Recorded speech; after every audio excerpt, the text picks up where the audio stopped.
Morning students. आज हम exercise 5.2 के क्वेश्चन नंबर 3 और 4, 5 करेंगे। तो क्वेश्चन नंबर 3 में आपको ऐसे फिल इन द ब्लैंक्स दिए हुए हैं, फाइंड द मिसिंग टर्म।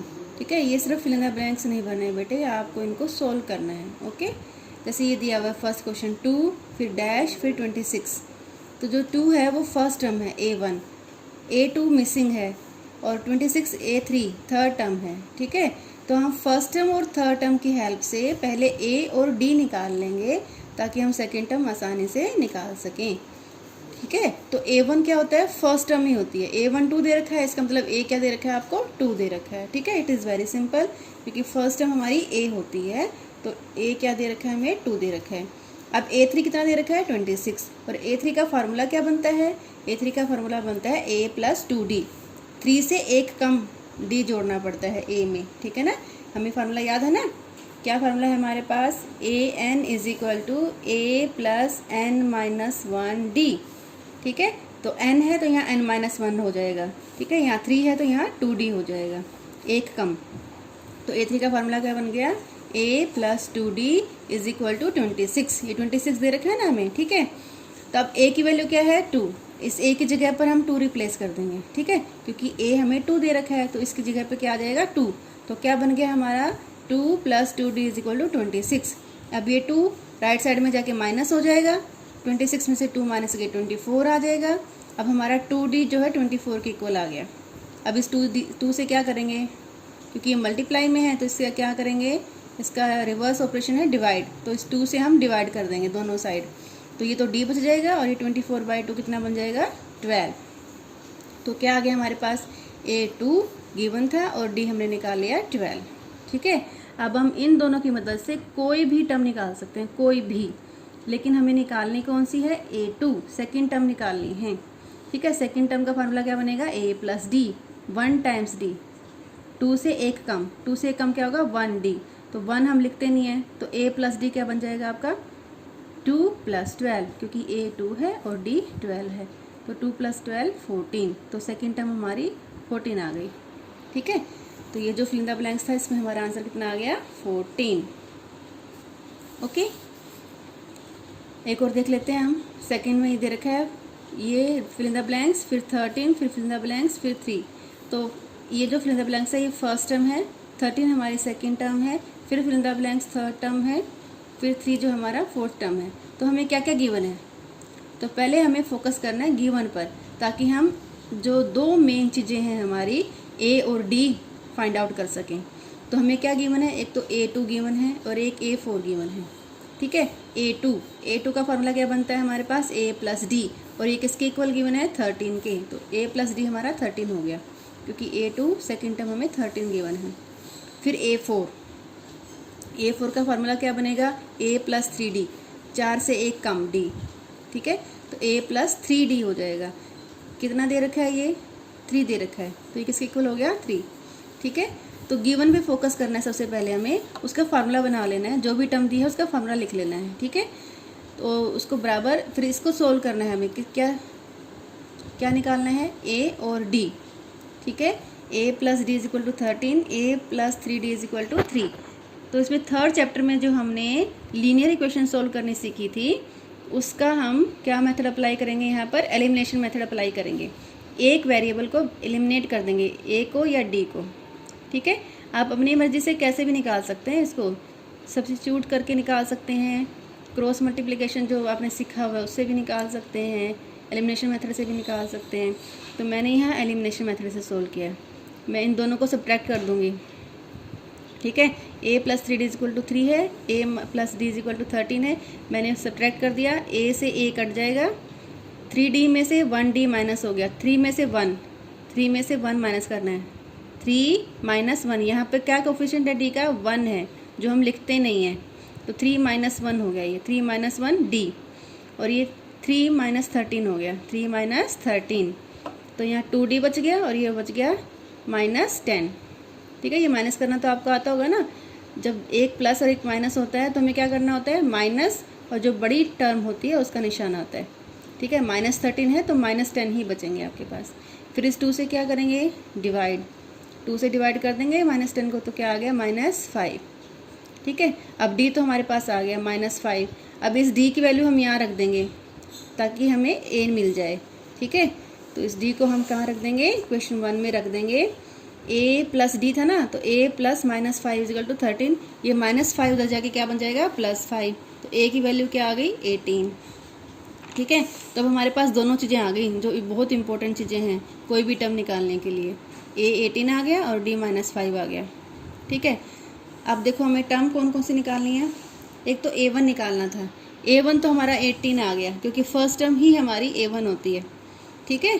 तो a1 और a दोनों इक्वल होते हैं तो वो तो हमारा 18 आ गया। अब निकालना क्या हमें, देखो अब कौन सी टर्म निकालनी है, ये a3 निकालनी है और a1 निकालनी है।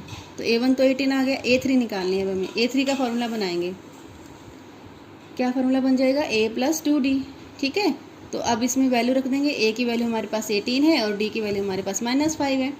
2 × -5 10, तो 18 में से 10 गए 8। तो हमारे पास दोनों टर्म्स, दोनों फिल इन द ब्लैंक्स आ गए। ये हमारे पास 18 आ गया और ये हमारे पास 8 आ गया, ठीक है। सिर्फ फिल इन द ब्लैंक्स नहीं भरना है, उसको पहले पूरा सोल्व करना है आपको, ओके। एक और क्वेश्चन डिस्कस कर लेते हैं। ये क्वेश्चन नंबर 4 है। फर्स्ट टर्म -4 दे रखी है, फिर आपको बीच में 4 टर्म मिसिंग है और फिर 6 टर्म दे रखी है, 6 आपको, ठीक है। a1 दे रखी है, फिर a2 a3 a4 a5 missing है और फिर a6 दे रखी है आपको, ठीक है। तो किसको यूज़ करना है, गिवन को। एक तो इस टर्म को यूज़ करना है और एक इस टर्म को यूज़ करना है। ये दो मेन इंपॉर्टेंट टर्म्स है जिसको आपको यूज़ करके a और d निकालना है, ठीक है। a तो वैसे यहाँ पे गिवन ही है क्योंकि a1 ही a होता है, तो a1 ही a होता है, तो ये -4 आपको ऑलरेडी गिवन है। तो इसका यूज़ करना है किसमें, a6 में, ताकि हम d निकाल सकें। तो a6 का फार्मूला बनाएंगे, क्या बन जाएगा, a + 5d, ठीक है। क्योंकि इससे कम होता है, ये 6 है तो ये 5d हो जाएगा। a + 5d किसके बराबर दे रखा है, 6 के। a6 किसके बराबर है, 6 है इसका, = 6। अब a की वैल्यू क्या रख दें, -4। -4 + 5d = 6। -4 उधर जाके प्लस हो जाएगा, क्या बन गया, 5d = 10। फिर 5 से डिवाइड कर देंगे, d = 2, ठीक है। तो दोनों इंपॉर्टेंट चीज़ें हमें मिल गई हैं। a -4 आ गया है, d 2 आ गया है। अब जो बीच की टर्म निकालनी है, a2 a3 a4 a5 सबका फार्मूला बना देंगे, a और d रिप्लेस कर देंगे, सारी वैल्यू निकल जाएंगी। जैसे a2 का फार्मूला a + 1d, 1 लिखते नहीं है, a + d, -4 + 2 -2। a3 का फार्मूला a + 2d, a की वैल्यू -4 + 2 × d की वैल्यू 2, 2 2 = 4, ये 4 हो गया, -4 + 4 0। a4 का फार्मूला a + 3d, a की वैल्यू -4, d की वैल्यू 3, तो 3 × 2 कितना हो गया, 6, -4 + 6 कितना हो गया, 2।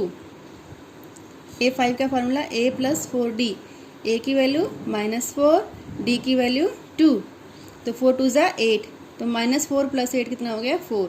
तो ये सारी वैल्यू आपकी आ गई, ठीक है। ये आपकी -2 आ गई, ये आपकी 0 आ गई, ये आपकी 2 आ गई, ये आपकी 4 आ गई, ओके। तो ऐसे ही इसके रिमेनिंग पार्ट्स आपको करने हैं, ठीक है। 3 पार्ट्स मैंने करवा दिए, 2 पार्ट्स रिमेनिंग है, वो आप कर लेना। अच्छा, 4th क्वेश्चन देखें। इसमें पूछा है which term of the AP क्या दे रखी है आपको, 3 8 13 18 डैश इज 38। विच टर्म, कौन से नंबर की टर्म है, मतलब n कौन से नंबर पर आ रही है। जैसे ये तीसरे नंबर पर है, ठीक है। टर्म कौन से नंबर की है, विच टर्म, ये 3rd टर्म है और टर्म क्या है, 13, ठीक है। ऐसे ही पूछा है विच टर्म, मतलब कौन से नंबर पर आएगी जहाँ पर 38 लिखा हुआ मिलेगा, ठीक है। इसमें ठीक है, जैसे AP है 3 18 13 18 3 8 13 18 डैश डैश डैश, तो आपको बताना है विच टर्म इज 78, ठीक है। तो क्या करना है, जैसे आपकी ये 13 लिखा हुआ है, ये टर्म कौन सी है, तीसरी टर्म है और टर्म क्या है, 13, ठीक है। टर्म क्या है यहाँ पर, 13 है और विच टर्म, 3rd टर्म। तो ऐसे पूछा है विच टर्म इज 78, कि कौन से नंबर पर जाकर, चौथे पे, 5वें पे, 6ठे पे, 15वें पे, 16वें पे, 20वें पे, कौन से नंबर पर जाकर 38 टर्म आएगी, ठीक है। तो इसमें आपको कौन सा फार्मूला लगाना है, जो हमने सीखा है यही वाला, an = a + n - 1d। निकालना क्या है आपको, n निकालना है, और गिवन क्या क्या है, ए गिवन है, ए क्या है फर्स्ट टर्म, 3 हो गया, सबसे पहली टर्म को हम क्या बोलते हैं ए, 3 हो गया। ए एन क्या गिवन है 78, आपको देखना है कि 78 कौन से नंबर पर लिखा हुआ है, ठीक है। और डी, डी भी आपको गिवन है, इजीली हम फाइंड आउट कर सकते हैं, second minus first term, second term क्या है 8, 8 माइनस 3 कितना हो गया 5, ठीक है। तो डी कितना हो गया 5। निकालना क्या है एन, विच टर्म, कौन सी टर्म, ठीक है, एन निकालना है। तो ये सारी चीज़ें हम इस फॉर्मूले में रख देंगे। ए एन पता है हमें, ए एन की जगह पे 78 आ गया, ए पता है हमें, ए की जगह पे 3 आ गया, डी हमें पता है, डी की जगह पे आ गया 5, क्या नहीं पता हमें एन, तो एन माइनस 1 को एज इट इज़ छोड़ देंगे, ठीक है। आ रहा है समझ में, यहाँ पे फर्स्ट टर्म ए है और डी कैसे निकालते हैं, सेकंड माइनस फर्स्ट, तो 8 में से 3 गए 5, 5 डी आ गया। और विच टर्म, कौन सी टर्म है, इसका मतलब एन हमें निकालना है, और टर्म क्या गिवन है 78, तो इसका मतलब ए एन 78 है, ठीक है। जैसे 13 लिखा हुआ है कौन से नंबर पे, 3 नंबर पर। जैसे ये 18 की बात करें तो टर्म तो 18 है, लेकिन एन क्या है यहाँ पर, fourth term, which term, fourth term, but term क्या है 18। ऐसे ही 78 तो टर्म है, ए एन है ये, ठीक है। इसको हम A4 भी लिख सकते हैं, A3 भी लिख सकते हैं, ठीक है। नंबर थर्ड टर्म है और टर्म क्या है 13। ऐसे ही ये बताना है कि कौन से नंबर पे 78 आएगा, लिखते लिखते 78 कहाँ पर आएगा। तो ये सारी वैल्यू हमने यहाँ रख ली, ए एन 78 है, ए 3 है, n माइनस 1 हमें n निकालना ही है, एज इट इज़ छोड़ दिया, डी हमारा 5 है। तो अब इसको सोल्व करेंगे बोर्ड मास से, जो हमने सीखा हुआ है बोर्ड मास से, उसी तरीके से हम सोल्व करेंगे, ठीक है। तो n तक पहुँचने के लिए सबसे पहले ऑब्स्टेकल हमारे पास 3 है, इस 3 को हटाना है, हमें n तक जाना है ना, तो एक एक परत को हम हटाएंगे, ठीक है। तो 3 को हटाना है, तो 3 प्लस में है, उधर जाके माइनस हो जाएगा, तो 78 माइनस 3 कितना आ गया 75, ठीक है। तो यहाँ से 3 तो वहाँ शिफ्ट हो गया है, तो यहाँ क्या बचेगा n माइनस 1 इंटू 5 बचेगा सिर्फ, ठीक है। अब पहली लेयर खत्म होगी, दूसरी लेयर कौन सी है, ये 5 को हटाना है, ये 5 क्या है इंटू में है, इंटू का रिवर्स क्या होता है, उधर जाके क्या हो जाएगा डिवाइड हो जाएगा। इसको हटाने का तरीका क्या है, डिवाइड कर दो दोनों साइड 5 से, तो यहाँ तो ये कट जाएगा और यहाँ क्या बचेगा 75/5, ठीक है। तो 5 से भाग करेंगे, 15 पंजे 75, 15 आ गया। इधर क्या बचा, क्योंकि इधर तो ये डिवाइड होके कट गया ना, तो क्या बचा n माइनस 1, ठीक है। अब ऑब्स्टेकल क्या है, ये -1, तो -1 का रिवर्स ऑपरेशन क्या होता है +1, तो दोनों साइड +1 कर देंगे, तो यहाँ तो हट जाएगा ये, और यहाँ पर क्या आ जाएगा 15 + 16 कितना आ गया, 15 + 1 कितना आ गया 16, तो n की वैल्यू कितनी आ गई 16। मतलब 16 टर्म्स 16 जगह पर लिखा मिलेगा 78, ठीक है। हर बार 5 जोड़ते जाएं, जैसे आगे जोड़ेंगे हम क्या आ जाएगा 23, आगे जोड़ेंगे क्या आ जाएगा 28, ऐसे 5 जोड़ते जाएंगे तो 16 बार 16वीं बार में लिखा हुआ मिलेगा 78। तो n कितना आ गया है 16 नंबर पर हमें लिखा हुआ मिलेगा 78, ओके। तो ये क्वेश्चन ध्यान से कर लेना, क्वेश्चन नंबर 5 भी सेम है, वो आप कंप्लीट कर लेना, ओके।